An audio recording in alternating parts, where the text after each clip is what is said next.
বাবা বা মা হিসাবে আপনার দায়িত্ব বাচ্চাদেরকে সাবধানে রাখা, লালন পালন করা, খোঁজ খবর রাখা, সবকিছু। কিন্তু আপনি যখন বাবা বা মা হিসাবে বাচ্চাদেরকে রক্ষণাবেক্ষণ করেন, রক্ষক হয়ে ওঠেন, তখন কিন্তু সমস্যা। কিভাবে? বাচ্চা একটা কিছু করতে যাচ্ছে, একটা ছোট বাচ্চা, সে হয়তোবা কোনো লাঠি বা কোনো মেজের কাঠি বা বাসার মধ্যে যে ছোট ছোট জিনিসগুলো আছে সেগুলো দিয়ে একটা ঘর বানাতে যাচ্ছে। এখন আপনি যদি চিন্তা করেন ওই জিনিসটা নষ্ট হয়ে যাবে, আপনার বাসার সোফা দিয়ে সে একটা ঘর বানাচ্ছে, আপনার বাসার বিছনার চাদর দিয়ে কিছু একটা বানাচ্ছে, বালিশ দিয়ে কিছু একটা বানাচ্ছে, এই জিনিসগুলো যদি আপনি বাচ্চাদেরকে করতে না দেন, রাগ হন, বকাবকি করেন, তাহলে ওর যে ক্রিয়েটিভিটি, ও যে কোনো কিছু করবে সামনে, ওই জিনিসটাকে আপনি বাধাগ্রস্ত করছেন।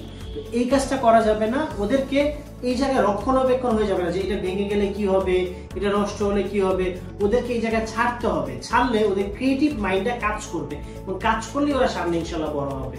তো ওই জায়গায় যখন ওরা নতুন কিছু করতে চায়, ওই জায়গায় বাধা দেওয়া যাবে না, রক্ষক হওয়া যাবে না। ওই রক্ষক যদি আবার আপনি হয়ে থাকেন, তাহলে অনেক বড় সমস্যা কিন্তু ওর মাইন্ডে চলতে থাকবে। ও মানসিকভাবে অনেক বড় ক্ষতিগ্রস্ত হবে, নিজেকে আটকা ফিল করবে, নিজেকে এক্সপ্রেস করতে পারবে না। আর এক্সপ্রেস যদি করতে না পারে, তাহলে কিন্তু ও জীবনে বড় হতে পারবে না। আসসালামু আলাইকুম।